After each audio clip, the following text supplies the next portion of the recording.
10월 30일 정치부회 시작합니다. 공수처를 둘러싼 여야의 신경전이 이어지는 가운데 오늘 공수처장 후보추천위원회가 첫 회의를 가졌습니다. 후보추천위원회는 추미애 법무장관과 여야 추천위원 등 7명으로 구성돼 있죠. 조금 전에 조재현 법원행정처장을 위원장으로 선출했다는 속보도 들어왔습니다. 어렵게 첫 발을 뗐지만 험론은 예상되고 있죠. 민주당은 다음 달까지는 공수처를 출범시키겠다는 계획이고 국민의힘은 특검과 공수처를 연계하자는 주장 계속하고 있습니다. 저희가 여러 번 다뤘지만 국민의힘 추천위원 2명이 반대하면 현행법에선 공수처장 후보를 정하기 어렵습니다. 잠시 후 최반장 발제에서 자세히 얘기해 보겠습니다. 미리 보는 정치부회입니다. 서해상에서 벌어진 공무원 피격 사망 사건과 관련해서 북한이 오늘 불행한 사건을 초래한 남측에 우선적인 책임이 있다고 주장했습니다. 다만 그러면서도 우발적 사건이 남북관계를 파국으로 몰아갔던 전례가 되풀이되지 않기를 바란다고 밝혔습니다. 한편 숨진 공무원의 형은 시신수색을 중단해달라고 해경에 요청했습니다. 어제 국회에서 체포동의안이 가결된 민주당 정정순 의원에 대해 법원이 오늘 새벽 체포영장을 발부했습니다. 국회에서 가결된 지 9시간 만입니다. 검찰 출석을 거부하던 정 의원 측은 조사 일정을 협의해서 검찰에 나가겠다고 입장을 바꿨습니다. 프랑스 휴양도시 니스의 노트르담 성당에서 흉기 테러가 일어났습니다. 3명이 사망했고 이 중 1명은 참수를 당했습니다. 프랑스를 비롯한 유럽 전역이 충격에 빠진 가운데 미국 대선 후보들도 일제히 테러 행위를 비난했습니다. 오늘 준비한 소식 많습니다. 내려가서 본격적으로 정치부회의 문을 열겠습니다.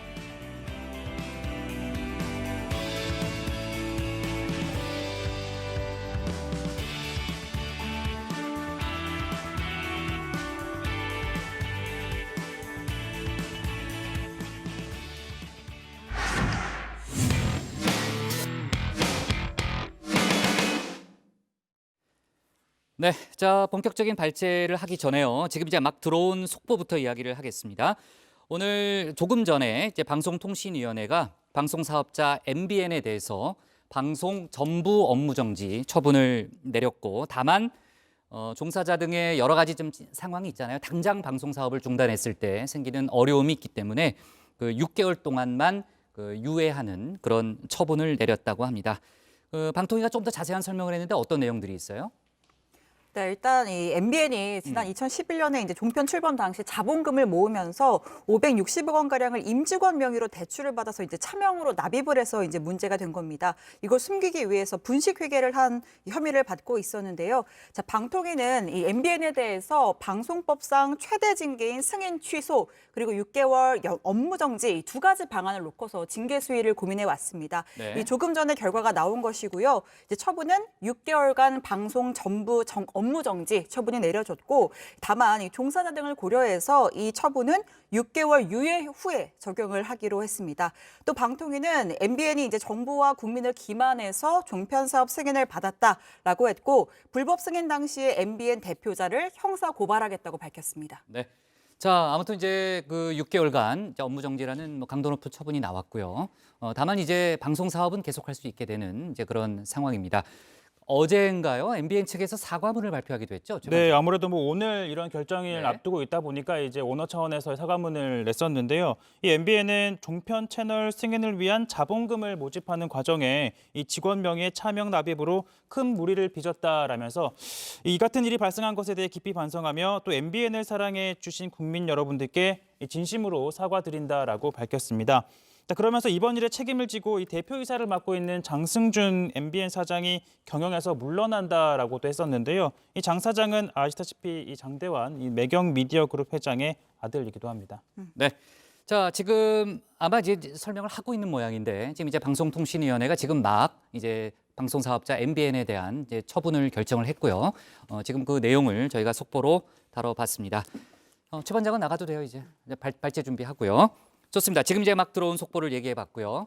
공수처장 후보추천위원회 오늘 본격적인 활동에 돌입했습니다. 오늘 오전 박병석 국회의장으로부터 위촉장을 받았고요. 첫 회의를 오후에 열었습니다. 조금 전에 제가 속보로 얘기했지만요. 조재현 법원행정처장을 위원장으로 선출했습니다. 또 오는 9일까지 각자 추천하고 싶은 후보들 명단을 제출하기로 했습니다. 박병석 의장은 진통 끝에 옥동자를 낳는다면서 늦게 출발한 만큼 고위공직자의 부정부패 척결이라는 시대적 소명을 수행할 수 있는 그런 후보들을 추천해달라고 당부했습니다. 관련 내용을 최종혁 반장이 정리해봤습니다. 그렇습니다. 자, 공수처의 초대 처장을 뽑는 절차가 드디어 시작이 됐습니다. 지난 7월 15일 공수처법이 시행된 지 107일 만인데요. 공수처장 후보 추천위원들은 이 박병석 국회의장으로부터 오늘 위촉장을 받고 본격적인 활동에 돌입했습니다. 이 박 의장은 뒤늦게 출발하는 만큼 진정성을 갖고 성실하게 해줄 것을 당부했습니다. 진통 끝에 옥동자를 낳는다는 말이 이번의 케이스가 되기를 희망합니다. 공명지조라는 말이 있습니다. 한 마리의 새에 머리가 두 개인데 서로가 다투면 그 새는 죽어버린다는 뜻입니다. 정치적 견해를 배제하고 법의 정신과 국민의 여망에 부응할 수 있는 분을 추천해 주시기를 기대하고 있습니다. 자, 그런 의미에서 위원회 소집 권한을 갖는 위원장이 누가 될지 관심이었는데요. 정치적 중립을 고려한다면 여야가 추천한 위원들이 아닌 이 당연직 위원, 이 3명 가운데 1명이 맞는 게 좀 더 외형적인 공공성을 갖출 수 있었겠죠. 자, 그렇다면 이 3사람 가운데 1명인데 예상대로 조재현 법원행정처장이 위원장으로 선출됐습니다. 자, 그리고 오늘 추천위는 먼저 게임의 룰부터 정했습니다. 이 초대 공수처장 후보를 누구로 추천할 것인지는 어떻게 추천할 것인지에서 시작이 되겠죠. 자, 추천위원 7명은 다음 달 9일까지 각각 5명 이내의 공수처장 후보를 추천하고 13일 이 명단을 토대로 회의를 진행하기로 했습니다. 추천위는 최종 후보 2명을 정하게 되는데 7명 가운데 6명 이상이 찬성을 해야 의결할 수 있기 때문에 2명 이상이 반대를 하면 진통이 불가피합니다. 이 여당은 신속한 추천을 원하고 있지만 또 야당은 이를 견제하겠다는 입장인 만큼 위원회 내에서도 사실상 여야 간 대리전이 펼쳐질 것으로 보입니다. 자, 이러한 가운데 추미애 장관이 수사 지휘권을 행사한 사건 가운데 하나죠. 윤우진 전 용산 세무서장 로비 사건을 무마했다라는 의혹과 관련해 검찰이 본격적인 강제 수사에 착수했습니다. 서울중앙지검이 영등포 세무서와 중부지방국세청을 압수수색했는데요. 2012년 뇌물 혐의로 경찰 수사를 받던 윤 전 서장이 해외로 도주를 했고 이후 송환이 됩니다. 그러다가 결국 무혐의 처분을 받았죠. 자, 당시 경찰이 압수수색 영장을 6차례 신청을 했지만 경찰에서 모두 받아들여지지 않았고 검찰에서 모두 받아들여지지 않았고 윤 전 서장에 대한 구속영장도 검찰이 반려를 했습니다. 자, 이 과정에서 윤 전 서장의 동생인 윤대진 사법연수원 부원장과 윤석열 총장이 이 당시에 일종의 영향력을 행사한 것 아니냐라는 의혹인데요. 실제로 앞서 검찰총장 인사청문회에서는 윤 총장이 윤 전 서장의 이 변호인을 선임하는 과정에 관여했다라는 녹취록이 공개되기도 했습니다. 일단 이 사람한테 변호사가 일단 필요하겠다. 그리고 지금부터는 내가 이 양반하고 무슨 사건 갖고 상담을 하면 내가 안 되겠다 싶어가지고 내가 우리 중수부 연구하다가 막 나간 이남석이 보고 일단 네가 지금 대진이한테는 얘기하지 말고 대진이 한참 일하니까 이게 또 형 문제 가지고 형 문제 가지고 괜히 머리 쓰면 안 되니까 네가 그러면은 윤우진 서장 한번 만나봐라.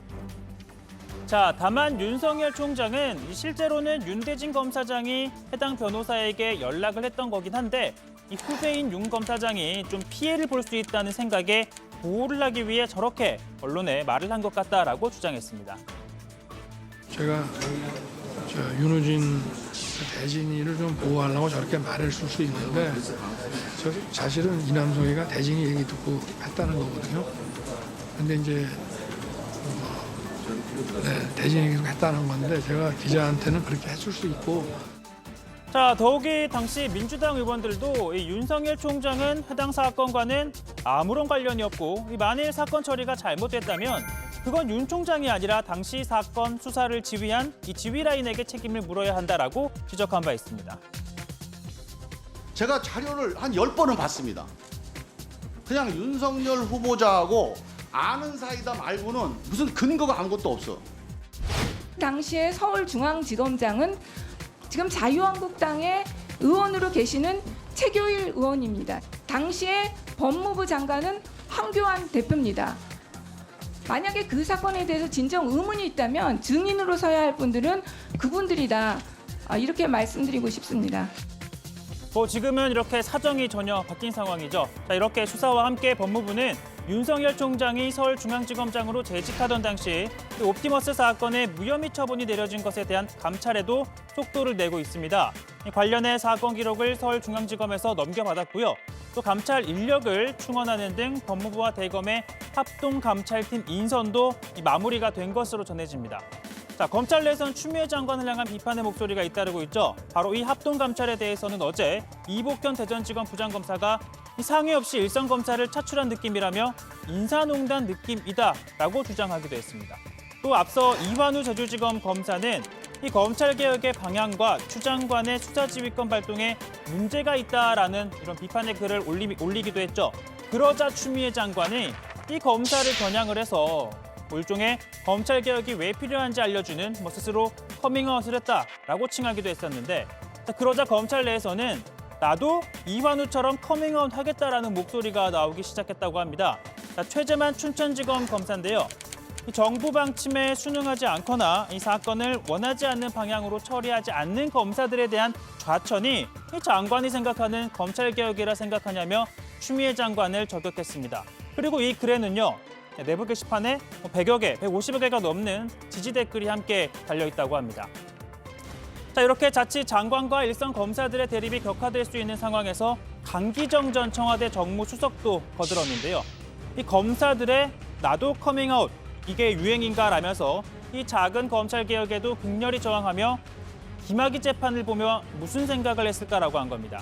김 전 차관은 이 뇌물수수 혐의로 어제 징역 2년 6개월을 선고받고 법정 구속이 됐죠.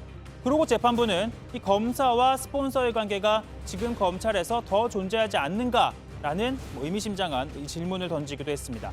자, 이를 의식한 듯 이 강기정 전 수석 진짜 검사들의 자성의 커밍아웃을 기다리고 있다라고 했습니다. 자, 때마침 검찰 내에서 자성을 촉구하는 목소리가 나왔습니다. 자, 임은정 대검 감찰정책연구관인데요. 검찰의 업보가 너무 많아 비판을 받고 있다며 역시나 어제 실형이 확정된 이명박 전 대통령을 언급했습니다. 2007년 검찰이 BBK 주가 조작 사건, 다스 의혹 등을 모두 검찰이 무혐의로 처분했다며 국민이 검찰을 사기꾼으로 생각하겠다라고 적었고요. 앞서 말한 것처럼 김학의 전 차관, 또 고 김홍현 검사 사건 등을 꺼내며 이건 검찰로서는 좀 할 말이 없는 사건이다라고도 했습니다. 자, 이렇게 글을 남기는 건 자성의 목소리를 하나쯤은 남겨야 한다라는 생각이 들어서라고 또 말미에 적기도 했는데요. 다만 해당 글에는 물타기로 들린다라면서 임 검사를 반박하는 댓글, 또 이걸 재반박하는 댓글 등의 갑론을박이 함께 벌어지고 있다고 합니다. 자, 오늘 발제 이렇게 정리합니다. 107일 만에 공수처장 추천 절차 돌입, 박병석 정치적 견해 배제해 달랍니다. 자, 공수처가 드디어 첫 발을 내디뎠습니다. 물론 이제 처장 후보를 정하는 게 매우 중요한 일인데 아직 그 단계는 아니고요. 공수처장 후보를 추천할, 그러니까 추천위원회가 오늘 이제 공식 출범해서 첫 회의까지 가졌습니다. 일단 오늘 이제 상견례 겸 위원장까지 이제 선출을 지금 한 것으로 알고 있는데 아까 제가 속번 얘기했지만요. 오늘 정확하게 논의 과정이 어떻게 진행됐어요, 고 반장? 네, 일단 이 추천위는 당현직인 추미애 법무부 장관과 조재현 법원 행정처장, 이찬희 대한변호사협회장, 그리고 민주당이 추천한 김종철 연세대 로스쿨 교수와 박경준 변호사, 국민의힘이 추천한 임정혁, 이현 변호사 등 7명으로 구성이 됐죠. 위원장은 정치적 중립을 고려해 이 조 처장 또는 이찬희 회장이 거론돼 왔는데요. 예상대로 조재현 처장을 위원장으로 선출했습니다. 오늘 위원들에게 위촉장을 수여한 박병석 국회의장은 정치적 견해를 배제하고 추천해달라고 당부했습니다. 새로 추천되시는 공수처장은 검찰개혁과 고위공직자의 부정부패라는 척결이라는 시대적 소명을 반드시 수행할 수 있는 그런 분으로 추천해 주실 것으로 믿습니다. 건설적인 논의장을 통해서 충분히 토론하시되 국민들이 받아들일 수 있는 눈높이에 맞는 후보를 낼 수 있는 대로 조속한 시일 내에 추천해 주시기를 기대하고 있습니다. 논의 과정이 모두가 역사적 기록으로 남는다는 것도 다시 한번 상기시켜 드립니다. 조 반장, 공수처장 후보 추천 방식은 그러면 정해진 거예요, 오늘? 네, 그 후보 추천위원 7명이 오는 11월 9일까지 당사자의 사전 동의를 받아서 각자 5명 이내에 공수처장 후보를 제시하기로 했는데요. 그러니까 최대 35명의 후보군으로 추려지는 셈입니다. 그리고 제시된 심사 대상자에 대한 확인 및 심의는 13일 오전 10시 국회에서 열릴 2차 회의에서 진행하기로 했습니다. 공수처장은 판사, 검사 또는 변호사나 변호사 자격을 갖고 있는 법대 교수로 재직했던 사람들 중에서 후보 자격이 지워지는데요. 추천위가 자체 심사를 거쳐서 6명 이상의 찬성으로 최종 후보 2명을 추천하게 되고 이 가운데 대통령이 1명을 지명하면 인사청문회를 거쳐 공수처장에 임명이 됩니다. 네, 위원들은 이 회의 분위기는 나쁘지 않았다라고 전했습니다. 다만 여야 추천위원들은 사실상 여야의 대리인이기도 한 만큼 향후 논의 과정에서 신경전은 불가피할 것으로 보입니다. 아시다시피 민주당은 11월까지는 후보 선임을 마쳐야 한다는 입장이지만 국민의힘은 이를 견지함과 동시에 공수처법 자체가 위헌이다라고 주장하고 있기도 한 만큼 진통이 예상됩니다. 전체적으로 다 이제 의견들이 다 같은 마음들로 지금 진행되고 있어서 좀 뭐 금방 결과가 나올 것 같습니다. 기준이랑 이런 거는 좀 어떻게 보시는지. 추천위원들이 봐서 추천을 받을 만한 부분을 추천을 할 것으로. 제일 빨리 해야 된다고 좀 보시는 거죠? 가능한 한 빨리 진행해야 네네, 된다고. 저희 입장은 그렇습니다. 예. 공수처는 공수처장이다라고 할 정도로 공수처장이 누구냐가 굉장히 중요합니다. 살아있는 권력을 수사할 수 있고 그리고 정치적 중립성을 가지고 직무 독립성도 이렇게 지키면서 하신다면 그러면은 위헌적인 문제, 위헌성에 대한 시비는 그러면 많이 해소되는 거 아니냐. 민주당 쪽에서 선임을 반대했던 이현 변호사의 얘기가 이제 마지막에 공수처장이 역시 이제 제일 중요하다라는 이제 그런 얘기였고요. 어쨌든 공수처 출범을 위한 첫 발을 오늘 분명히 내디뎠습니다. 하지만 지금 이제 국회에서는요, 공수처법 개정안들이 발의돼서 논의가 되고 있는 상황 아니에요? 네, 여야 모두 공수처법 개정안을 발의했습니다. 이 현행 공수처법은 추천위원 7명 중에서 6명 이상이 동의를 해야만 공수처장 후보를 추천할 수 있는데요. 이 사실상 국민의힘 몫인 이 2명이 모두 반대를 한다면 의결이 불가능한 구조입니다. 이에 민주당은 국민의힘이 이 같은 이 비토권, 이 거부권을 무기로 해서 시간을 끌 수 있다라는 의심을 하고 있고, 이에 민주당에서는 추천위 의결 정족수를 6명에서 3분의 2 이상, 그러니까 5명으로 하향시키는 내용의 이 개정안 김용민 의원이 대표 발의를 했고요. 지난달 상정이 돼서 법사위 법안심사 1소위에 계류 중입니다. 그러다 보니 국민의힘에서는 민주당이 말바꾸기를 하고 있다, 이렇게 비판하고 있습니다. 공수처는 야당이 공수처장 추천위원을 2명을 추천하게 되어 있고 그 2명이 반대하는 사람은 공수처장이 될 수 없기 때문에 공수처는 중립적인 수사기관이다. 이것이 공수처 출범의 전제였습니다. 그런데 이제는 거부권을 행사하면 빼앗겠다. 이런 아나무인 폭거가 어디 있습니까? 우리 국민들이 바보입니까? 반면 국민의힘에서는 이 자체적으로 좀 독소 조항이라고 판단한 조항을 삭제한 공수처법 개정안을 발의를 해놨는데요. 유상범 의원이 대표 발의한 법안은 이 공수처 검사에게 부여된 이 기소권을 없애고 이 공수처로 사건을 강제로 이첩하도록 한 조항 등을 지웠습니다. 아울러 공수처가 고위공직자 사찰기구로 악용될 수 있다며 수사 범위를 이 부패 범죄로 한정하고 직무와 관련된 범죄는 수사 대상에서 제외하는 내용 등이 담겨 있는 상태입니다. 자, 김봉현 전 회장, 스타모빌리티 회장의 주장에서 시작된 검사 술 접대 의혹이 있잖아요. 지금 이제 강도 높은 이제 감찰과 수사가 진행 중인데 검찰이 접대 자리에 참석한 의혹을 받고 있는 검사 3명을 특정한 것으로 지금 알려지고 있잖아요. 그런데 그 중에 한 명이라고 지목된 현직 검사의 이름과 사진이 공개가 됐다고요? 네, 그렇습니다. 박훈 변호사의 주장인데요. 자신의 소셜미디어를 통해서 김봉현의 접대 자리에 참석했다는 현직 검사라면서 법조인 임명대전에 나온 이름과 사진을 공개한 겁니다. 공개된 인물은 남호 수원지검 안산지청 부부장 검사인데요. 지난해 라임 사건을 수사한 서울 남부지검에 근무했었습니다. 박 변호사는 김봉현이 접대했다는 검사 중 한 명이라며 공익적 차원에서 공개한다, 이렇게 썼는데요. 박 변호사는 김봉현과는 고교 동문인데 김봉현이 앞서 공개한 옥중 입장문에 언급된 야당 정치인의 실명도 공개한 바가 있습니다. 조국 전 장관도 박 변호사의 글을 공유하면서 실명을 공개한 것에 대해 사회적 물의가 일어난 사건의 수사 및 감찰 대상자이므로 공익이 있다는 판단으로 보인다 이렇게 덧붙였습니다. 다만 추후 형사사건 공개심의위원회를 통해서 사실 여부를 밝혀주길 바란다는 내용도 덧붙였습니다. 네, 일부 시민단체는 이 검사의 실명을 공개한 박훈 변호사를 명예훼손 혐의로 고발했습니다. 사법시험 준비생 모임은 실체적 진실이 밝혀지지 않은 상태에서 해당 검사의 신상을 공개해 피해자의 명예를 훼손했다라고 주장했습니다. 게다가 이 추후에 박 변호사가 수정을 하긴 했지만 처음에 쓴 글에는 해당 검사를 쓰레기라는 표현으로 칭하는 대목이 있는데 이에 대해서도 사실 여부와는 별개로 모욕이다라고 주장을 한 겁니다. 네. 자, 뇌물수수, 회사자금 횡령 등의 혐의로 징역 17년이 확정된 전직 대통령 이명박. 그러니까 그 금고형 이상이 확정되면 현직 대통령으로서의 예우가 다 박탈이 되죠. 그래서 어제 그 JTBC는 이제 종합적인 걸 다 고려해서 뉴스룸부터 전 대통령이라는 호칭을 붙이지 않고 있습니다.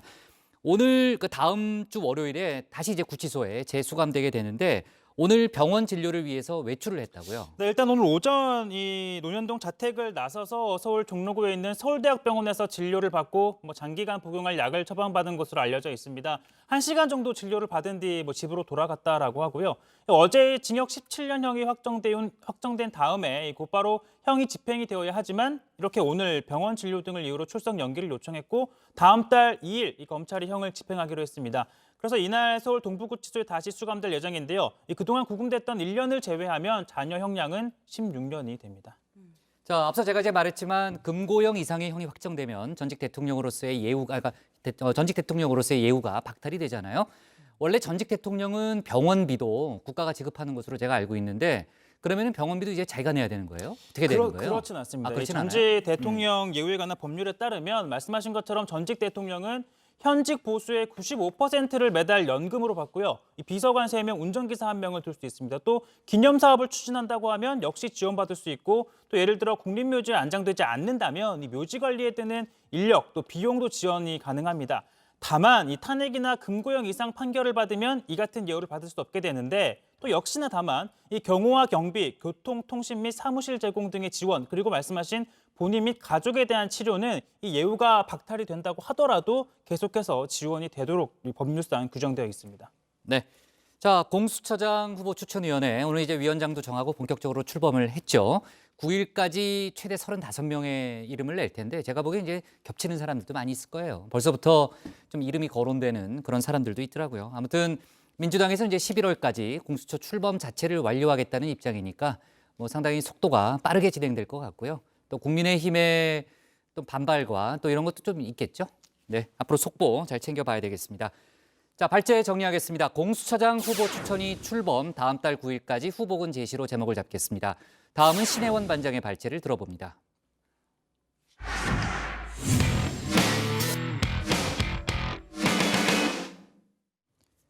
북한이 지난달 서해상에서 발생한 우리 공무원 피살 사건에 대해서 주민을 제대로 통제하지 못한 탓이라며 우리 측에 우선적인 책임이 있다고 주장했습니다.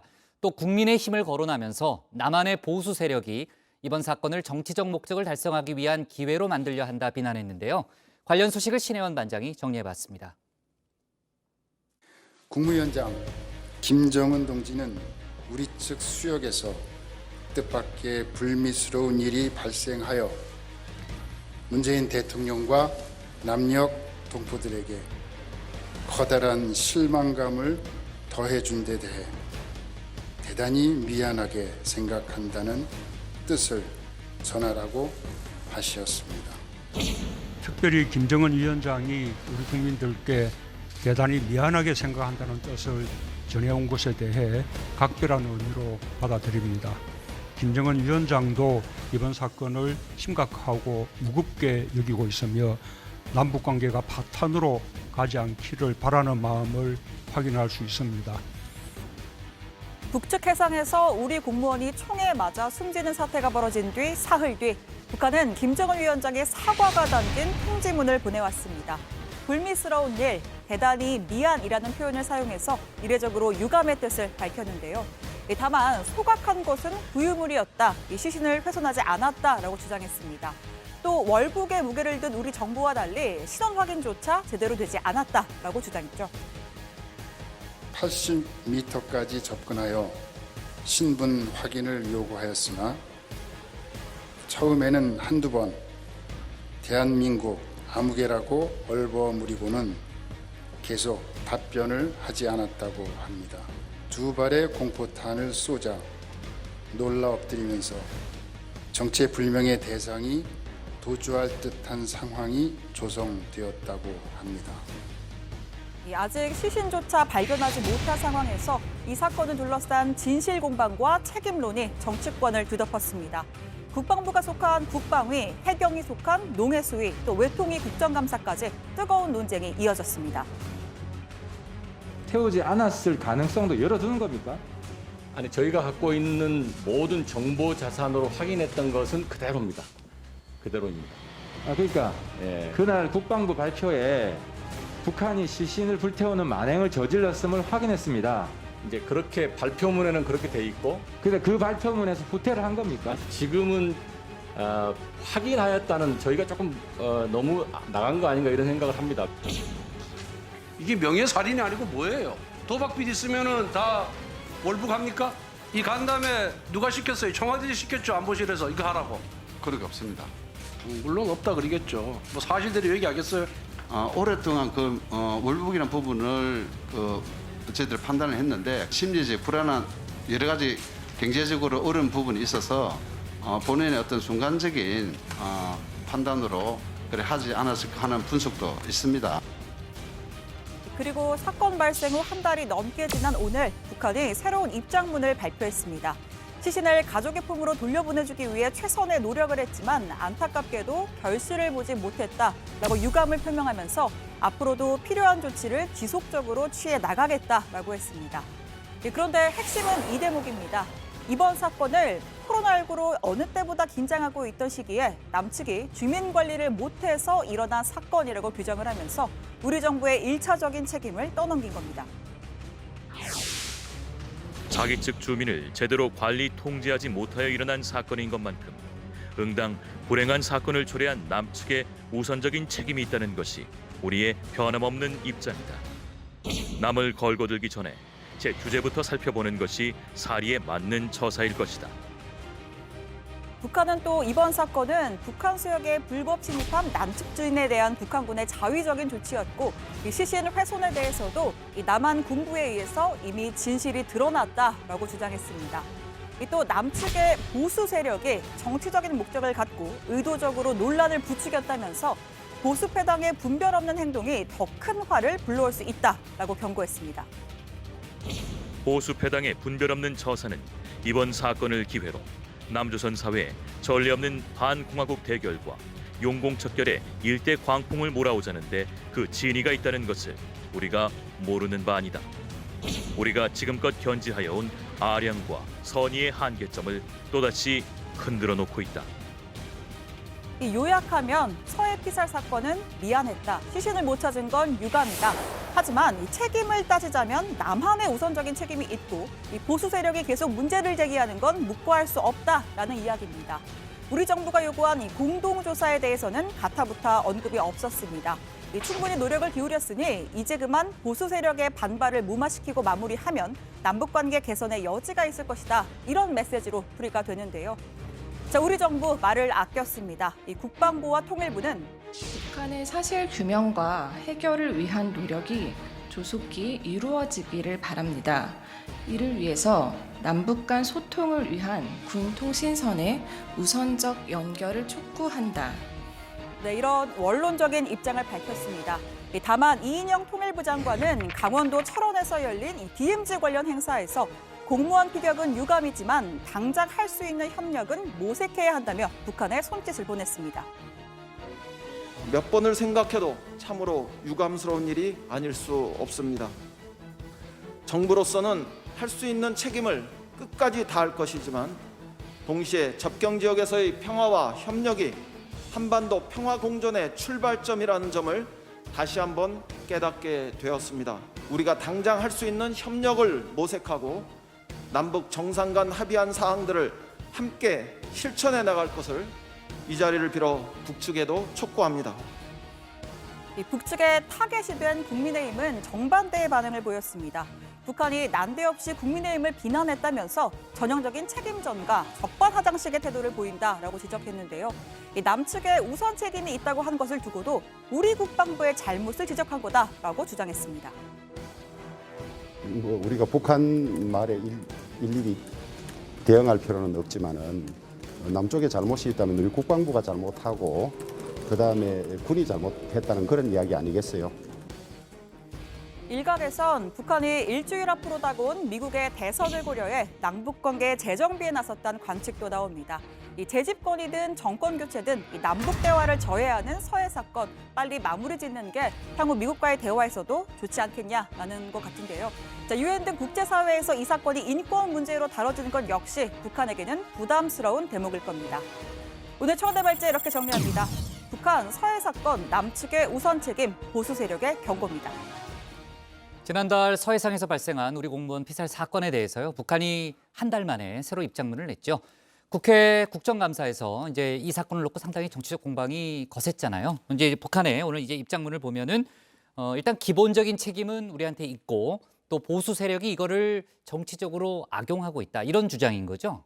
네, 일단 이 북한은 조선중앙통신 보도를 통해서 이 서해 공무원 이 피격 사건이 남측이 주민을 제대로 관리, 통제하지 못해 일어난 사건이라고 주장을 했습니다.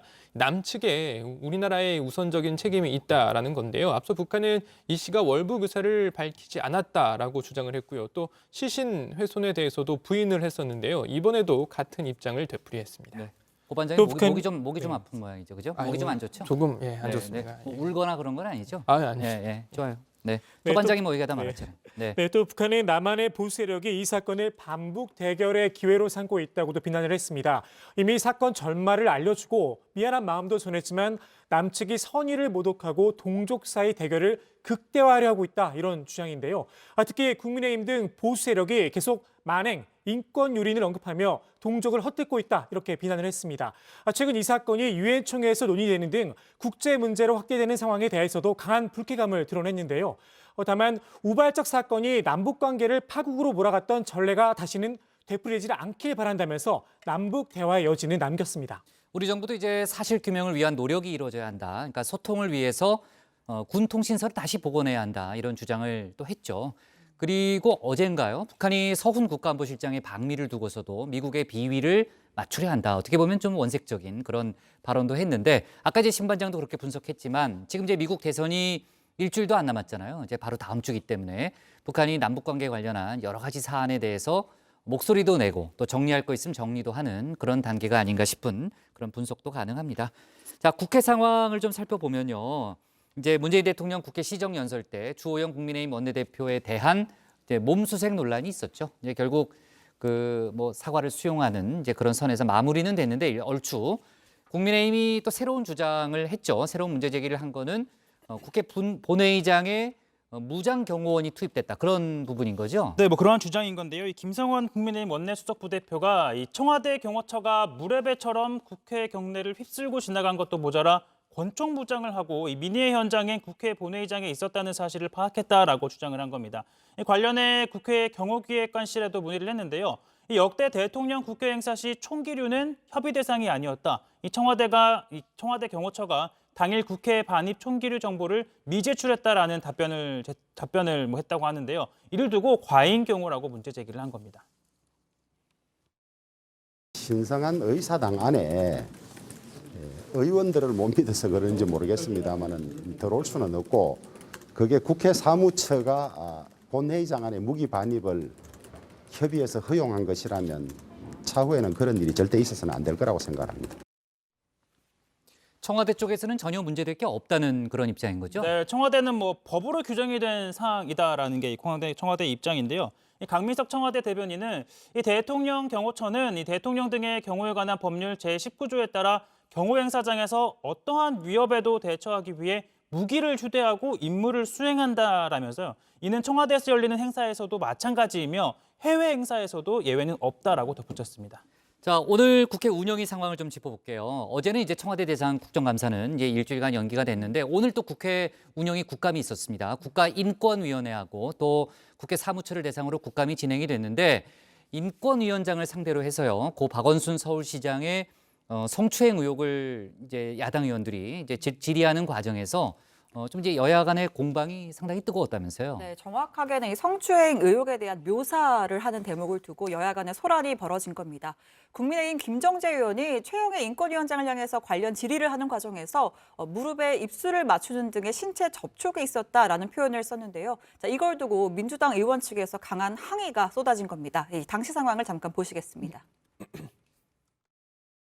위원장님, 지금 그 성추행 당한 피해자 직접 만나보셨나요? 사건에 대해서는 제가 직접 개입을 하지 않습니다. 그래서 저희 직접 개입은 안 하시고 못 만나봤다는 거죠? 네, 아직? 그렇습니다. 박 전 시장이 그 속옷 바람으로 찍은 사진 한 장, 이거 다 제출돼 있습니다. 이 자체가 이미 성추행 사실 자체가 입증이 가능한 것입니다. 시장 집무실에서 신체적 밀접 접촉이 있었습니다. 무릎에 입술을 맞추고 침실에서 신체적 접촉 사실도 조사해야 됩니다. 다음에 공무원으로 이 피해자가 잠깐만요. 위원장님 잠깐만 중재시켜 주세요. 자, 지금 마이크가 꺼진 상태에서 이제 조금 소리가 들리지 않았는데 민주당 의원석에서 아주 거세게 항의가 나왔습니다. 저도 아까 들었어요. 뭐 네. 시끌시끌했죠. 그렇습니다. 그때. 이 사안이 이제 수사가 정확하게 종료가 되고 나서 이야기를 해야 한다. 이렇게 얘기하는 건 뭐 기본이 아니다. 이런 항의들이 나온 건데요. 조금 더 상황을 이어서 보겠습니다. 예, 제 기본이 없어서 죄송한데요. 사실 측정되지도 않은 얘기를 갖다가 그게 음란한 사진으로 그렇게 얘기하는 게 그 의원으로서 맞는 얘기입니까? 예? 아니 그러니까 정확하게 사건이 정리되고 나서 얘기를 해야죠. 왜 의사진행 발언을 방해하십니까? 뭘 그거 가지고 또 과음을 지르고 그래요. 본위원에게 이렇게 지금 소리를 지르고 위원장님 제재 주십시오. 다 자제시켰잖아요. 그러니까 아니 그러니까 소리를 지르고 김정복 의원님의 삿대질 그만하게. 기본도 안 돼 있다는 말이 뭡니까? 위원장님 기본은 누가 정합니까? 삿대질을 금지시켜 주십시오. 기본 누가 정해요? 기본을 지키시라고요. 기본을 누가 정하냐고요? 위원장님 소리 자, 지르는 거 문정복 삿대질 의원님. 금지시켜 주십시오. 네, 소리 지르지 마시고요. 네, 결국 김태년 위원장이 이제 재차 다른 의원들은 이제 중간에 질의를 방해하지 말라 이렇게 정리를 하고 나서야 국감이 다시 이어졌습니다. 자, 이후에 여당 측에서는 이 김원희 의원이 의사진행 발언을 신청해서 야당 의원이 인권위에서 진행 중인 사안에 대해서 너무나 단정적인 표현을 써가면서 인권위를 압박하고 있다. 도가 지나치다 이렇게 지적을 했고요. 자, 이에 또 국민의힘 김성원 의원은 피감기관이 압박을 받았는지에 대한 평가는 국민들이 하는 것이다 이렇게 반박을 하기도 했습니다. 네, 참 최 반장 저기 문 대통령 일정 하나만 좀 짚어볼게요. 자, 네, 문재인 오늘 대통령- 아니 얘기도 안 했는데 얘기하는 중인데 왜 자꾸 요즘 이상해 최 반장이요. 네, 제가 대통령의 일정을 좀 깨고 있어가지고 오늘 그거 물어보는 줄 알고. 네. 울산의 수소차 공장을 찾았죠. 네, 울산의 수소차 공장을 찾았는데요. 이 자리에서 문재인 대통령이 오는 2025년까지 전기차와 수소차 등 이 미래차 산업에 20조 원 이상 투자할 계획이다라고 밝혔습니다. 이 미래차가 이 자동차 산업의 판도를 완전히 바꿔놓고 있고 특히 향후 5년이 미래차 시장을 선도하는 골든타임이 될 것이다라고 전망을 했는데요. 이 미래차 산업을 수출 전략 산업으로 키우고 또 관련 일자리를 확대하는 정책적 지원을 아끼지 않겠다라는 뜻도 밝혔습니다. 또 향후 5년간 국내 전기차 113만 대, 또 수소전기차 20만 대를 보급하고 관련 인프라를 확충하는 등 미래차 중심 사회 생태계를 구축하겠다라고 됐습니다. 네. 자, 오늘 국회 상황 전반적인 것도 다 짚어봤고요. 오늘 청와대 발제는 이렇게 정리하겠습니다. 북한, 서해 사건 남측의 우선 책임, 보수 세력의 경고로 제목을 잡겠습니다. 다음은 조익신 반장의 발제를 들어봅니다.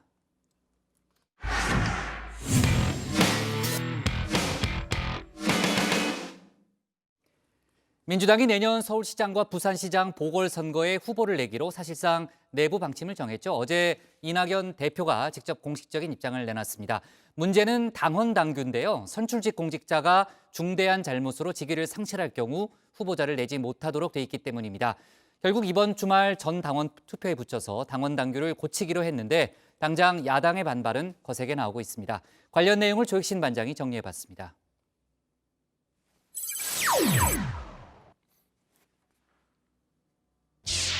책임 있는 공당의 도리.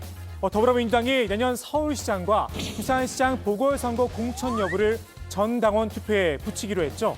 이낙연 대표가 내건 명분입니다. 후보자를 내지 않는 것만이 책임 있는 선택은 아니며 오히려 후보 공천을 통해 시민의 심판을 받는 것이 책임 있는 공당의 도리라는 판단에 이르게 됐습니다. 5년 전이었죠. 정치 혁신을 외치며 스스로 개정했던 당원 당규를 뒤집겠다는 겁니다. 재보궐 원인 제공 시 무공천. 혁신위원회는 당 기강을 확립하고 책임지는 정당으로 탈바꿈하기 위해 당헌 112조를 당 소속 선출직 공직자가 부정부패 등으로 중대한 잘못으로 그 직위를 상실하여 재보선을 실시하게 된 경우 해당 선거구에 후보자를 추천하지 아니한다로 개정하기로 결정하였습니다. 당시 혁신을 주도한 건 새정치민주연합 대표였던 문재인 대통령이었습니다. 문 대통령은 당 대표로서 이 약속을 지켰습니다. 이 재선거 하는데 예산만 수십억 듭니다. 우리 고성 국민들이 부담해야 할 돈입니다. 이렇게 막대한 고성 국민들의 혈세 낭비하고 또 행정 마비시켜 놓고 그랬으면 새누리당이 책임져야 하는 거 아닙니까? 어떻게 책임집니까? 후보 내지 말아야죠. 우리 당에서는 이번 재보선에서 우리 당 귀책 사유로 치러지게 된 그 지역에서는 후보를 내지 않았습니다. 책임 있는 공당의 도리, 공천을 하지 않는 데 있다고 본 겁니다. 민주당 안에서도 내년 보궐선거에 공천을 하지 말아야 한다는 목소리가 있었습니다. 지금은 조금 희미해졌지만 말입니다. 우리 정치권이 이 당헌 당규를 너무 무시하고 그리고 이 사실상 자기 자신들에게 기책 사유가 있음에도 불구하고 그야말로 무표정하게 무책임하게 후보들 내고 또 표를 달라고 이렇게 해왔습니다. 그래서 이 악순환의 고리를 한 번쯤은 첫 테이프를 끊어줘야 됩니다. 뭐 이번 3회 우리가 확실하게 죽자. 그리고 확실하게 죽을 때만이 다시 살아날 수 있다. 당장 야당에선 비판의 목소리가 쏟아져 나왔습니다. 공당으로서 창피한 노릇이지. 자기네들이 당헌 당규에 정해놓은 걸 갖다가 상황이 변경이 됐다고 그래서 그걸 갖다가 핑계는 당원 투표라는 걸 통해서 공천자를 내겠다고 하는 건데 그게 뭐 말이 안 되면 무슨 법률도 바꿔서 자기 뜻대로 해보겠다는 그런 발상을 갖다 하는 거 아니겠지? 무려 838억이나 되는 혈세가 자당 출신 자치단체장들의 불법 행위로 일어나게 됐는데 전 당원이 결정했으니까 후보를 내겠다, 당헌을 바꾸겠다, 너무나 구안무치한 일 아닙니까? 민심은 천심입니다. 천심의 벌이 두렵지 않습니까? 대한민국 전체를 기만공화국, 사기공화국으로 만들어가는데 앞장설 셈입니까? 정의당 초선 의원이죠. 유호정 의원도 비겁하다 날을 세웠습니다. 비겁한 결정을 당원의 결정으로 남겼다는 겁니다. 그러면서 공당의 도리는 공천할 권리 행사가 아니라 공천하지 않을 의무 이행이라며 꼬집기도 했습니다. 야당의 반발이야 어쨌든 민주당 지도부는 갈 길을 가려는 듯합니다. 전 당원 투표 결과를 기다려봐야 한다는 단서를 달았지만 벌써 공천 걱정입니다. 특히 이번 선거는 저희들이 후보자들에 대한 엄격한 검증을 해야 될 선거 아니겠습니까? 네네. 예, 그래서 후보를 내고자 한다면 저희들은 공직 후보자 검증위원회의 철저하고 엄격한 후보자 자격에 대한 검증 이것을 시간이 좀 걸리더라도 할 수밖에 없다. 잠깐만요. 그것이 가장 우선이고 선행돼야 될 일이다. 당 소속 의원들도 지도부 엄호에 나섰습니다. 어쩔 수 없는 결정이란 겁니다. 선거의 결과에 최선을 다하고 다음 미래를 제시하고도 국민이 동의를 해주지 않으면 그 결과에 승복하는 것, 그것도 책임 정치입니다. 모든 정치를 불출마하는 방식, 저는 사실 지나친 어떤 정치 혐오의 한 관점에서 논란이 조금 커졌다는 느낌이 드는데요. 자천타천 보궐선거 후보군에 올랐던 인사들은 당의 이번 결정을 내신 반기는 듯도 합니다. 우상호 의원은 한 발 더 나가 서울시장에 도전하겠다는 뜻을 내비쳤습니다. 대통령 선거의 성패까지 영향을 주는 선거이기 때문에 정당으로서는 도리 없이 이런 선택을 하게 되었다, 이렇게 좀 양해를 드려야 될 것 같아요. 결정이 되면 거기에서 그러면은 우리가 후보를 내야 한다, 불가피하다 쪽으로 당원들이 결론을 내주시면 출마하시는 거군요. 뭐 적극적으로 검토한다는 용어로 대체해서 좀 하는 걸 이해해 주시기 바랍니다. 네. 반면 국민의힘 후보군들은 심기가 불편합니다. 부산시장 출마를 위해 국민의힘에 복당했죠. 동아대 박형준 교수는 패스형을 소환했습니다. 저는 한마디로 이 국민들 데리고 장난치나 하는 생각이 들었고요. 요즘 유행하는 말로 패스형 정치가 왜 이래?를 부르고 싶은 심정입니다. 책임 있는 공당의 도리, 1차적인 판단은 당원들의 손에 넘어갔습니다. 이번 주말 투표가 이뤄진다고 하는데요. 결과는 일요일 밤 늦게 나올 걸로 보입니다. 어떤 결론이 나오든 이번 결정이 과연 민주당의 정신과 부합하느냐, 꼬리표를 남길 듯 싶습니다.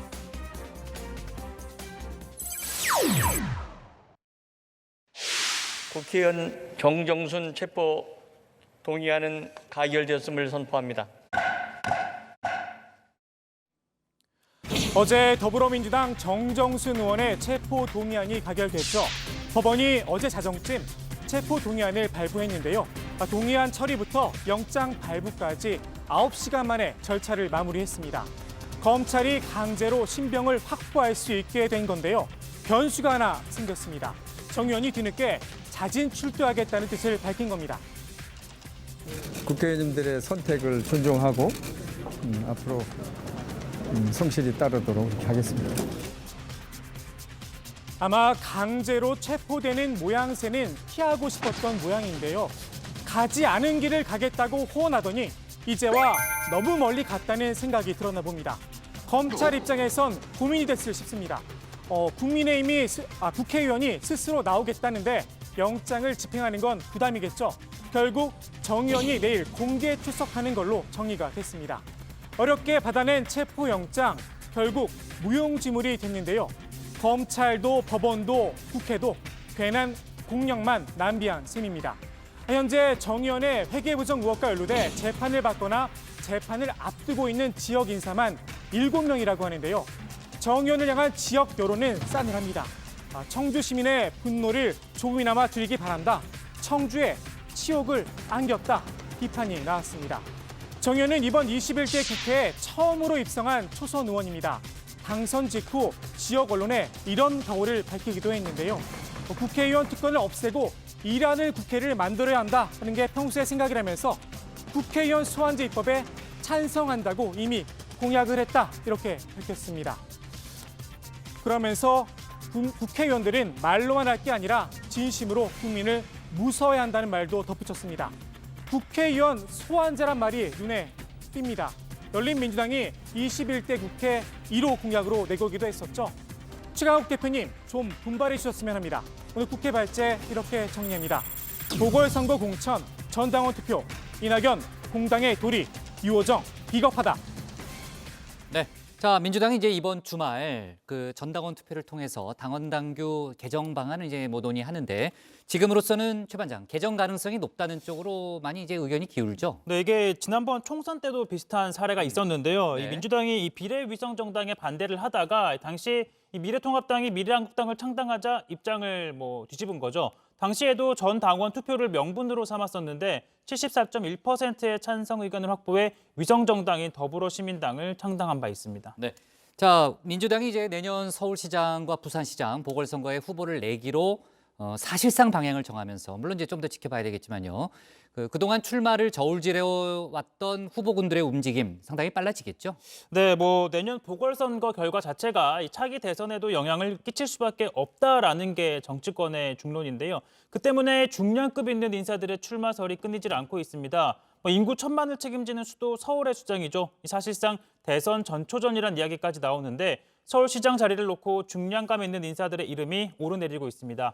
자, 먼저 여권에서는 박영선 중소벤처기업부 장관, 그리고 또 오늘 사실상 출마를 선언을 했죠. 아까 보셨듯이 우상호 의원이 유력한 주자로 꼽힙니다. 자, 이 밖에 최고위원을 지낸 박주민 의원의 도전도 유력시되고요. 자, 그리고 정의당에서는 심상정 의원의 출마 가능성이 점쳐집니다. 자, 범여권 또는 진보연대 가능성을 노리고 보궐선거에 도전장을 내밀지 않겠느냐라는 관측이 나오는 겁니다. 네, 제1야당인 국민의힘에서는 이 중진들 가운데 권영세, 박진 의원이 거론됩니다. 부동산 또 5분 발언으로 관심을 끌었죠. 윤희숙 의원도 후보군으로 꼽히고 있고요. 서울 유일의 국민의힘 소속 구청장인 조은희 서초구청장 이름도 오르내리고 있습니다. 원외 인사 가운데에는 나경원 전 의원, 그리고 김성동 전 사무총장, 지상욱 여의도연구원장이 자천타천 후보로 이야기가 나오고 있고요. 최근 민주당을 탈당하면서 정치를 계속하겠다라고 밝혔던 금태섭 전 의원도 야권의 다크호스라고 보여지는데 금 전 의원이 무소속으로 나서서 반문연대를 고리로 한 야권 후보가 될 수 있다, 이런 전망입니다. 네, 자 내년 4월이면 정말 얼마 남지 않았네요. 상당히 이제 빠르게 진행될 걸로 보이고 야권에서는 이른바 대선 후보군으로 꼽히는 인사들이 그 체급을 좀 낮춰서 서울시장에 도전할 수 있다, 이런 관측들 좀 계속 나오고 있죠. 네, 국민의당 안철수 대표, 또 국민의힘 유승민 전 의원, 그리고 오세훈 전 서울시장의 경우가 대표적인데요. 대선에 바로 도전하겠다는 의사를 밝혔지만 서울시장 출마설도 계속해서 흘러나오고 있습니다. 앞서 국민의힘은 100% 국민 경선으로 후보를 선출하기로 결정을 했는데요. 안철수 이 국민의당 대표나 금태섭 전 의원 등 당 바깥에 이 잠재적인 서울시장 후보군을 끌어들이기 위한 사전 포석이라는 분석도 나오고 있습니다. 조 반장, 부산시장 후보로는 누가 거론되고 있어요? 네, 먼저 민주당부터 살펴보면 김영춘 국회 사무총장과 김혜영 전 의원이 첫 손에 꼽힙니다. 현역 의원인 박재호, 전재수, 최인호 의원도 거론되고 있고요. 또 여권 일부에서는 부산 출신인 조국 전 법무부 장관 이야기도 나옵니다. 이호철 전 청와대 민정수석도 입길에 오르내리고 있습니다. 국민의힘에선 한 차례 부산시장을 지낸 서병수 의원이 경선에 참여할 걸로 보입니다. 또 부산에서 내리 5선을 한 조경태 의원도 유력한 후보로 꼽히고요. 이 밖에 이현주, 이진복, 유재중 전 의원이 출마를 고심하거나 공식화했습니다. 어제 복당 결정이 이뤄졌죠. 동아대 박형준 교수도 선거 채비에 들어갔다는 소식입니다. 네. 자, 어제 대한의사협회가 이제 의정협의체, 그러니까 정부와의 대화를 거부했죠. 이제 의대생 국시 문제를 빨리 해결하라는 그런 취지였는데 오늘 비상연석회의를 열었다면서요? 네, 의협은 이 국시 문제가 해결되기 전까지 의정협의체를 구성할 수 없다며 강력한 이 행동으로 투쟁하겠다라고 예고를 한 바 있는데요. 자, 오늘 이 회의를 통해서 이 앞으로 대응 방안과 대책 등을 논의해 구체화할 것으로 보입니다. 다만 꺼낼 수 있는 카드가 제한적이라는 평가인데요. 지난번 집단 휴진 땐 의대 정원 확대와 공공의대 반대라는 좀 분명한 명분이 있었지만 이번에는 국민들을 설득할 명분이 좀 약하다는 겁니다. 의료계를 바라보는 국민 여론이 싸늘해져서 자칫 역풍만 불 거라는 지적도 나옵니다. 네. 그 의사협회 회의는 끝난 상태고요. 지금 제가 이제 그 속보를 좀 보면요. 일단은 다음 달 오늘 이제 정확하게 이제 투쟁 계획이 나오진 않았고 이제 다음 달에 이제 아마 그 투쟁 방향이나 이런 것들 좀 정할 거라고 하고요. 오늘 그 의사협회 그 회의에 아마 의대생들도 참석한 모양이에요. 이제 의대생들이 본인들 의향을 묻지 않고 그 사과하는 일이 없도록 하라는 취지에, 그러니까 그 대리 사과에 대해서 약간 부정적인 그런 입장을 표명했다는 그런 얘기도 있네요. 자, 아무튼 이제 그 전반적인 이제 의대생들의 분위기나 이런 거에 대해서 민주당 이원욱 의원이 또 비판하기도 했죠. 네, 그렇습니다. 이원욱 의원은 의대생들에게 뒤로 숨지 말라며 눈물로 참여하고 사과하라, 이렇게 요구를 했습니다. 이 의원은 취업시장에 진입하기 위해 컵밥을 먹으면서도 불공정한 반칙을 꿈꾸지 않는 동시대 청년들에게 부끄럽지 않은가라며 정부에게 책임을 물을 것이 아니라 스스로 책임지는 자세를 가지라, 이렇게 꼬집었습니다. 네, 정확하게는 이제 다음 달 초에 이제 범투위 첫 회의를 열어서 의대생 국시 응시 안건에 대해서 이제 투쟁 계획을 정한다고 하네요. 자, 그리고 앞서 제가 저희 이제 정치부회의 시작할 때 속보로 전했던 내용이죠. 방송 사업자 MBN에 대해서 6개월간 이제 영업 정지 처분이 내려졌다는 얘기를 했는데 그 이후에도 이제 여러 가지 속보가 좀 추가로 나왔고 또 뒷얘기들도 좀 나왔기 때문에 좀 다시 한번 좀 정리를 해보겠습니다. 일단 그 앞서 저희가 이제 속보로 얘기는 했지만 방송통신위원회가 조금 전에 그 MBN에 대해서 6개월 업무 정지 처분을 내렸습니다. 이건 뭐냐면요. 그러니까 혐의는 종편 출범 때 자본금을 불법 충당한 그런 내용 등이고요. 그 방송과 광고, 근데 모든 방송 영업을 할 수가 없습니다. 보통 이거를 블랙아웃이라고 하거든요. 아예 이제 방송 업무 자체가 완전히 중단이 되는 거고요. 오늘 회의에서 정부 추천 방통위원인 김창룡 의원은 승인 취소를 강력하게 이제 요청을 했다, 이런 얘기가 좀 나왔고요. 다만 한상혁 방통위원장하고 김현 부위원장 또 야당 추천위원들이 승인 처분까지는 좀 과하다, 이렇게 반대를 했다는 그런 얘기가 있습니다. 자, 관련해서 이제 그 이후에 여러 가지 이제 정치권 반응 등도 나오고 있는데, 그 과방위 소속이죠, 민주당 정필모 의원 같은 경우에는 명백한 불법 행위에 대해서 면죄부를 줬다, 이렇게 비판을 하기도 했고요. 또 시민단체들도 지금 상당히 좀 비판의 목소리가 있는 것 같아요. 당연히 승인 취소 처분이 내려졌어야 하는 거 아니냐라는 그런 의견이 있다고 하고요. MBN도 입장을 냈다면서요? 네, 이 방통위의 처분이 내려진 다음에 일단은 이런 사태가 발생한 데 대해서 국민 여러분들께 사과를 한다라고 좀 일단 고개를 숙였고요. 다만 이 방송이 처분이 내려지긴 했지만 MBN은 이 방송이 중단되지는 않도록 좀 최선을 다하겠다라는 입장을 밝혔습니다. MBN 측은요, 이 만일 방송이 중단되면 하루 평균 900만 가구의 이 시청권이 제한이 되고, 뿐만 아니라 이 프로그램 제작에 관여하고 있는 이 3,200여 명의 고용이 불안정해진다라는 점을 좀 강조했습니다. 그러면서 뿐만 아니라 주주들의 피해도 지적을 하기도 했고요. 그러면서 앞으로 이 법적 대응 등을 통해서 종합적인 이 방안을 마련하겠다라고 밝혔는데, 지금 방통위가 다음 주 중에 이 행정 처분을 통보를 한다고 하더라고요. 네. 그러면 6개월 유예 기간을 고려했을 때 6월부터 중단이 되는 거죠. 고려했을 때 네. 그럼 내년 네. 이제 5월쯤부터 이제 만약에 법적 대응이 나서지 않는다면 내년 6월부터 아마 6개월간 방송을 못하게 그렇게 될 걸로 관측이 됩니다. 네. 자, 어쨌든 아까 방송통신위원회가 정부와 국민을 기만해서 방송사업 승인을 받았다라는 점을 강조했고요. 또 당시 책임자들에 대해서 형사고발하겠다라는 그런 입장을 내놨으니까 앞으로 법적 분쟁도 또 이어지겠네요. 형사적인 문제도 있고, 지금 이제 최 반장 얘기대로 MBN은 또 MBN대로 행정소송을 낸다고 하니까 네, 법적 분쟁이 이어질 걸로 보입니다. 자, 오늘 국회 발제 이렇게 정리하겠습니다. 보궐선거 공천, 이낙연 도리, 류호정 비겁으로 제목을 잡겠습니다. 다음은 고석승 반장의 발제를 들어보겠습니다.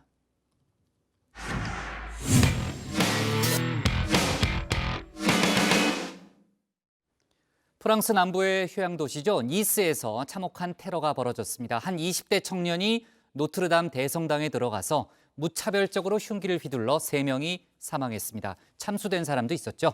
해당 청년은 테러 범행 후에 아랍어로 신은 위대하다고 외치기도 했습니다. 고 반장 발제에서 프랑스 테러 소식과 함께 미국 대선 소식 등도 함께 다뤄보겠습니다. 네, 조금 전에 들어온 속보를 전해드리고 가겠습니다. 프랑스 니스에서 흉기 테러가 발생했습니다. 네, 프랑스 남부 도시죠. 니스에서 현지 시간으로 29일 아침 흉기 테러가 발생했습니다.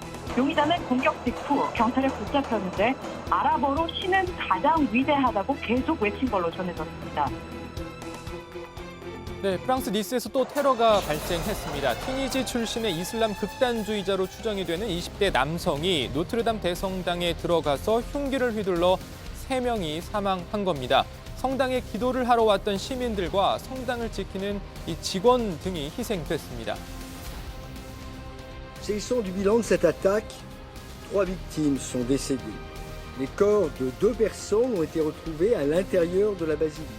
Il s'agit d'abord d'une femme trouvée à l'entrée de cet édifice. Elle est âgée de 60 ans. Elle présente un égorgement très profond de l'ordre d'une décapitation. Un homme âgé de 55 ans qui officie en tant que sacristain dans la basilique et qui présente également une importante plaie à la gorge est décédé. Enfin, une femme âgée de 44 ans est décédée dans un restaurant situé à proximité de la basilique des suites des multiples plaies occasionnées par arme blanche. 네, 테러를 일으킨 남성은 경찰의 총격으로 부상을 입고 병원에서 치료를 받고 있는데요. 현지 수사 당국의 말에 따르면 그는 이 테러 직후부터 알라우 아크바르, 그러니까 아랍어로 신은 위대하다를 외치고 있었다고 합니다. Je dois dire que Nice, comme la France et peut-être plus que d'autres lieux de France, aujourd'hui est en train de payer un tribut beaucoup trop lourd en étant une fois de plus victime de l'islamo-fascisme. Il ne fait aucun doute que l'auteur de ces actes, qui n'a cessé de répéter en boucle devant nous Allahu Akbar alors qu'il était médicalisé sur place, quel était le sens de son geste. 네, 프랑스 정부는 이번 테러를 이슬람 극단주의자의 소행으로 보고 있습니다. 프랑스에선 2주 전에 이슬람 선지자인 이 무함마드를 소재로 한 풍자 만평을 학생들에게 보여준 역사 지리교사가 18살 이슬람 극단주의자에게 끔찍하게 살해당하는 일이 발생한 바 있는데요. 프랑스 국민의 충격이 이만저만이 아닙니다. On vient d'apprendre à la télévision que notre sacristain a été assassiné, tué. C'est un choc. Mon Seigneur, je l'imagine, je le vois toujours en train de marcher, allumer les bougies.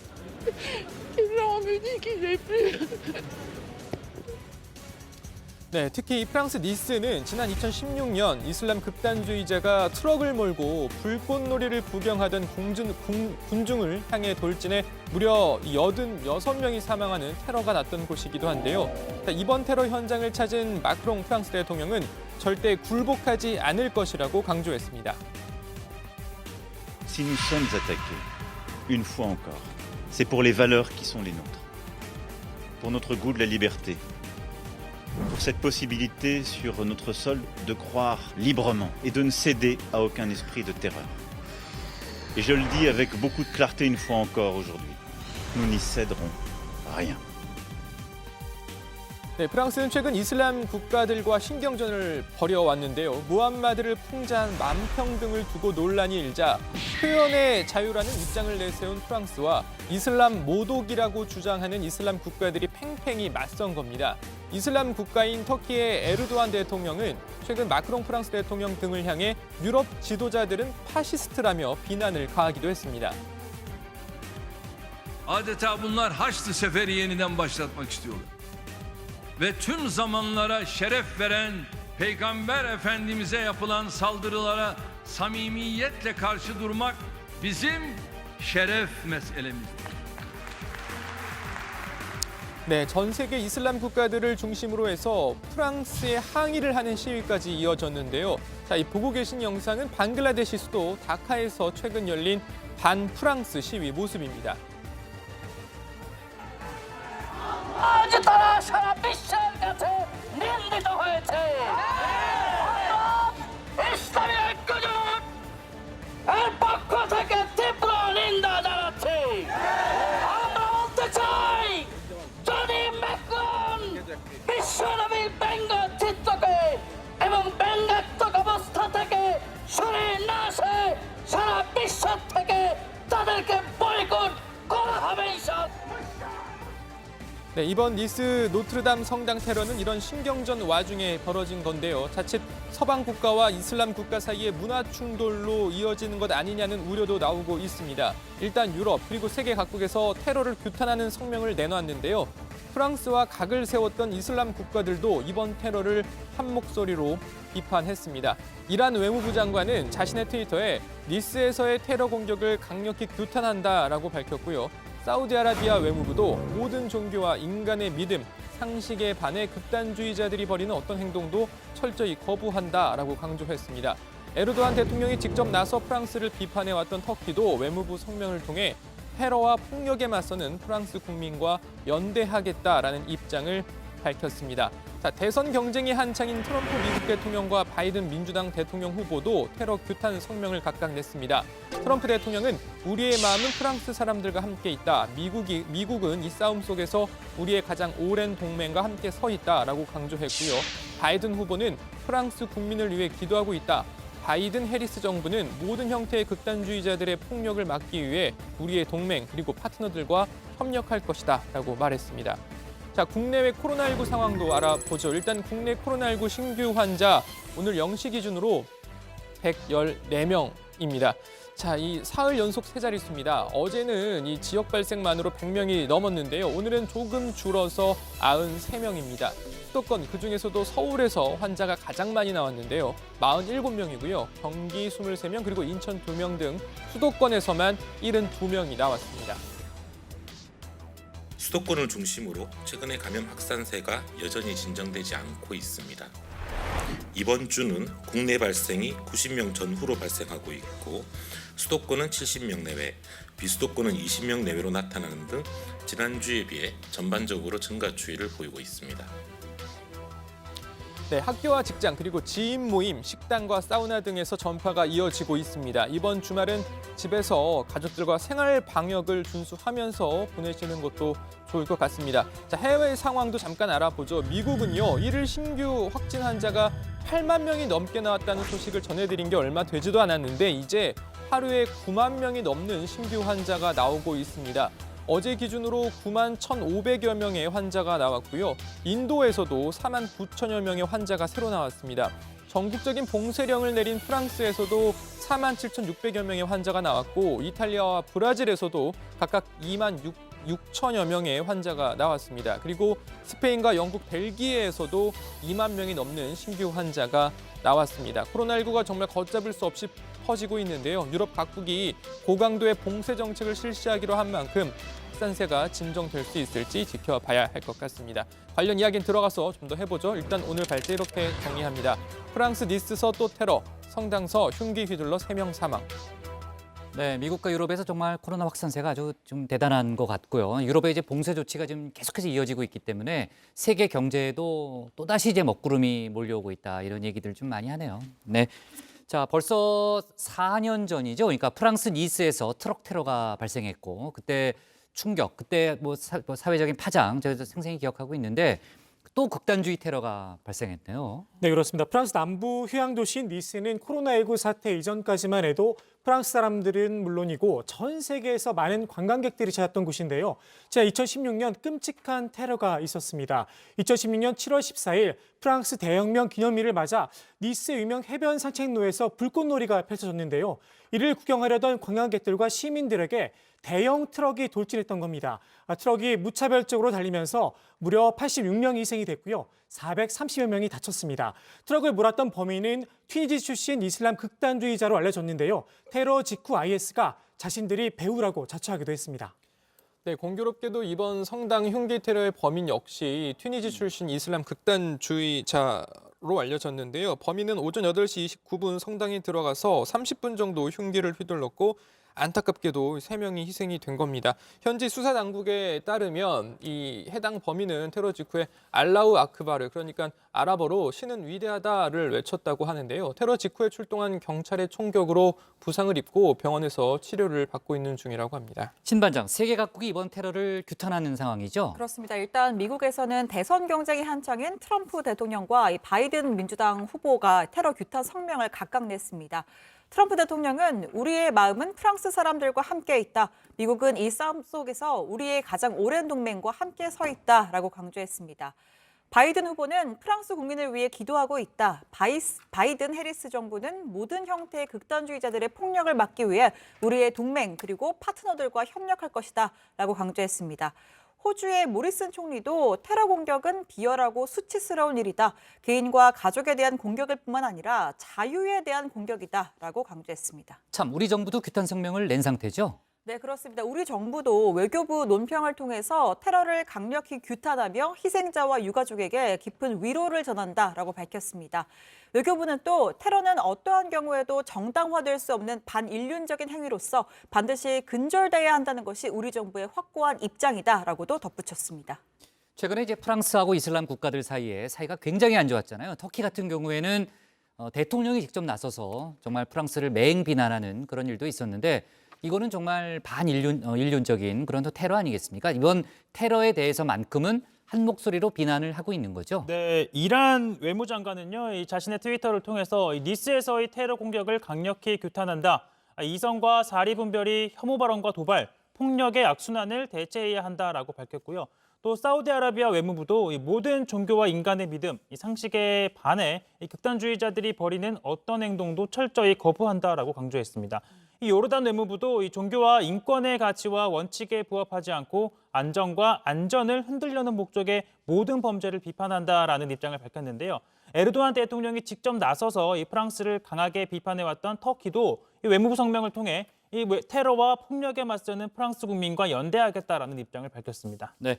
자, 미국 대선 이야기를 좀 해보겠습니다. 정말 이제 나흘 남았네요. 지금 이제 핵심 경합주가 뭐 키를 쥐고 있잖아요. 그러니까 핵심 경합주가 이제 승패를 가르게 되는데 그 경합주 여론은 어떻게 나오고 있어요, 조 반장? 네, 그 핵심 경합주 가운데 플로리다와 펜실베이니아, 노스캐롤라이나주에서 바이든 후보가 도널드 트럼프 대통령을 앞서고 있다는 조사 결과가 나왔습니다. 정치 전문 매체 더힐이 실시한 여론조사인데요. 플로리다주에서는 바이든 후보가 50% 그리고 트럼프 대통령이 47%의 지지를 얻어서 3%포인트 차이로 바이든 후보가 앞섰고요. 펜실베이니아주에선 바이든 후보가 51%를 얻어서 5%포인트 차이로 앞섰습니다. 노스캐롤라이나주에선 49%대 48%로 바이든 후보가 1%포인트 차이로 앞서는 것으로 나타났습니다. 참고로 해당 세 개 주는 모두 2016년 대선 당시에 트럼프 대통령이 힐러리 클린턴 후보를 이긴 곳이기도 합니다. 네. 하여간 뭐 4년 전에 이제 그 여론조사 기관들이 망신을 당했잖아요. 그래서 이번에는 정말 그 상당히 이제 지금 공을 들이고 있습니다. 아무튼 전체적인 여론조사 결과는 이제 바이든 후보가 좀 앞서고 있고 트럼프 대통령이 추격은 하고 있습니다. 그러나 아직까지는 격차가 남아있는 이제 그런 상태로 분석하는 게 제일 많고 그렇게 분석하는 여론조사 전문기관이 뭐 거의 대부분이죠. 일부가 이제 또 트럼프가 앞서고 있다 이렇게 주장을 하기도 하는데 확실히 이제 바이든 후보나 트럼프 대통령 모두 이제 대선이 나흘밖에 안 남았기 때문에 경합주 공략에 뭐 힘을 기울일 수밖에 없잖아요. 특히 경합주 중에서도 펜실베이니아하고 플로리다 이 두 주에 뭐 온 정신을 기울이고 있죠. 그렇습니다. 어제 이 바이든 후보와 트럼프 대통령 나란히 플로리다의 템파를 찾아서 유세를 펼쳤습니다. 트럼프 대통령은 부인인 멜라니아 여사와 함께 유세장을 찾아서 자신이 플로리다 주민이다라는 점을 또 강조를 했고요. 또 이 지난해 9월 주소지를 뉴욕에서 플로리다 팜비치로 옮긴 바가 있습니다. 트럼프 대통령은 유세에서 바이든이 이기면 중국이 이기는 것이다. 반대로 우리가 이기고 플로리다가 이기면 미국이 이기는 것이다. 라고 주장하기도 했습니다. 자, 그리고 바이든 후보는요, 이 템파 지역 유세에 앞서서 플로리다 남부 브로드 카운티의 코코넛 크릭을 먼저 방문을 했는데요. 바이든은 유세에서 바로 여기 플로리다에서 여러분이 열쇠를 쥐고 있다. 이 플로리다가 민주당의 상징색인 푸른색이 되면 이 끝난 것이다라고 지지를 호소했습니다. 네, 최 반장님 영어 발음이 좀 달라진 것 같은데 조금 굉장히 물 흐르듯이 지금 발음이 되지 않았어요? 예전에 좀 그랬던 발음은 아닌 것 같은데. 자, 트럼프 대통령이 이제 유세장에서 그 춤을 추는 모습, 고 반장이 이제 소개했잖아요. 특히 이제 YMCA에 맞춰서 이제 춤을 추는 모습을 보여줬는데. 미국에서도 이게 지금 화제가 되고 있다면서요? 네, 트럼프 대통령이 이 YMCA 노래에 맞춰서 춤을 추는 모습 상당히 독특하잖아요. 미국에서도 이를 패러디한 영상이 아주 많다고 하는데요. 한 20대 여성이 보시는 것처럼 저도 저렇게, 봤어요, 저거. 예. 네, 보셨어요? 네. 네.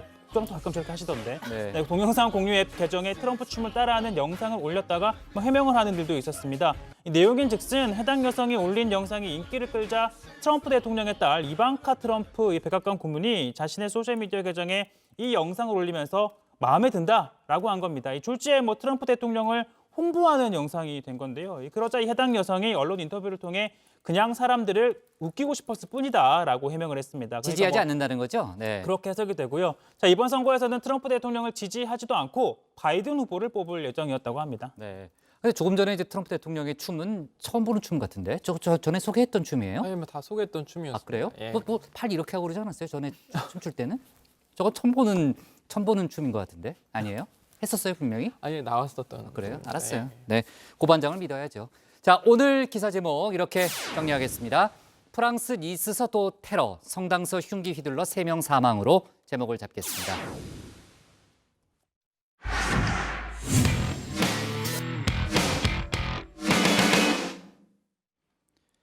네, 오늘 저희가 고른 한 컷은 대형마트 3사의 손잡이 상자 생긴답니다. 지난해 마트 노동자들이 거리에 나와 외쳤던 요구 참 소박했죠. 여기 쌓인 상자들 옆면에 작은 손잡이 구멍 하나만 뚫어달라 그런 내용이었습니다. 무거운 상자를 하루에 400번 이상 들었다 놨다 하다 보니까 노동자들 중 70%가 근골격계 질환을 겪어야만 했습니다. 미처 생각 못한 그들의 아픔에 노동부 장관이 약속한 지 1년이 됐고요. 오늘 대형마트 3사가 자체 브랜드 제품에 손잡이 상자를 적용하겠다고 밝혔습니다. 물론 아직은 작은 출발에 불과한데요. 제조업체가 취급하는 상자에 대해서도 하루빨리 대책이 필요합니다. 노동자의 건강보다 손잡이 설치 비용이 무섭다면 분명 그 사회를 풍요롭다고 말할 수는 없겠죠. 오늘 정치부에는 여기까지입니다. 주말 잘 보내시고요. 저희는 다음 주 월요일에 다시 찾아뵙겠습니다. 네, 일주일 동안 수고 많았습니다. 고맙습니다. 할로윈 누구 뭐 축제 갈 사람 있으면 그 방역 잘 지키고요. 뭐 갈 사람은 없어 보이는데 여기서는. 네. 아무도 없습니다. 네, 제가 갈 수 있어요. 네. 네.